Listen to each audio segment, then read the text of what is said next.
The U.S. Defense Department has 500 personnel in Somalia. The U.S. estimates there are between 3,000 and 6,000 al-Shabaab fighters and less than 250 ISIS operatives in the country. The strike on an al-Shabaab training camp was carried out by a manned aircraft, according to a U.S. defense official. Africa Command, which oversees U.S. troops on the continent, said it took place 125 miles northwest of the capital of Mogadishu. U.S. defense officials told CNN about the strike earlier on Tuesday. The Defense Department now has 500 personnel in Somalia, including military, civilians and contractors, more than double the 200 personnel that had been reported to be in Somalia in March 2017, according to U.S. Africa Command. The personnel are part of the effort to support African forces fighting al-Shabaab as well as ISIS forces there. While estimates have fluctuated over time, the U.S. now estimates there are between 3,000 and 6,000 al-Shabaab fighters and less than 250 ISIS operatives in Somalia. U.S. troops have primarily operated in Somalia to provide training and assistance for local forces. But U.S. Special Operations Forces also continue to rotate in and out of Somalia, conducting counter-terrorism operations, according to defense officials. Early November saw a decided uptick in the U.S. airstrikes in Somalia.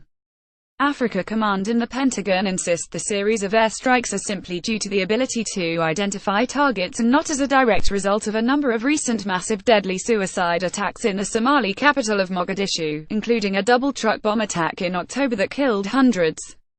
"We've always stressed the importance of putting pressure on the network," said Samantha Riho, an Africa Command spokesperson. "The opportunities presented themselves with the right conditions and are purely coincidence.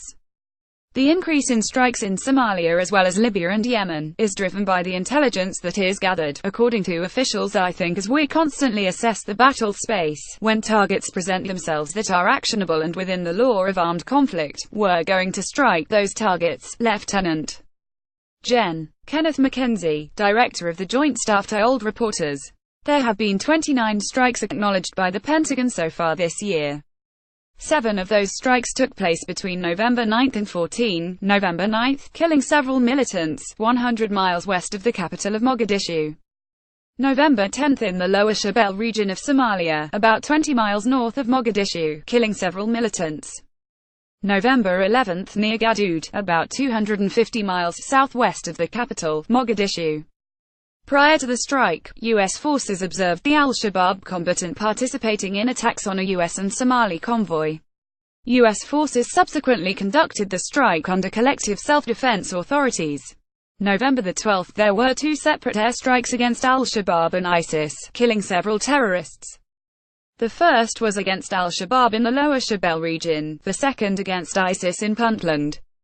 On November 13, there was another airstrike 250 miles southwest of Mogadishu when al-Shabaab fighters posed a threat to a Somali-led counter-terrorism operation. November 14 strike against al-Shabaab about 60 miles northwest of Mogadishu. The strikes have been made possible by President Donald Trump's decision in April to grant new authorities to the commander of Africa Command. The new authorities gave the Africa Command commander the ability to carry out precision airstrikes in support of African Union and Somali troops fighting terrorists in Somalia. Previously, strikes could only be conducted in self-defense of U.S. forces. The U.S. military also carried out 2 drone strikes in Libya on Friday and Sunday, targeting ISIS fighters in near Fukaha, Libya, multiple U.S. officials told CNN. This story has been updated to reflect a statement from U.S. Africa Command.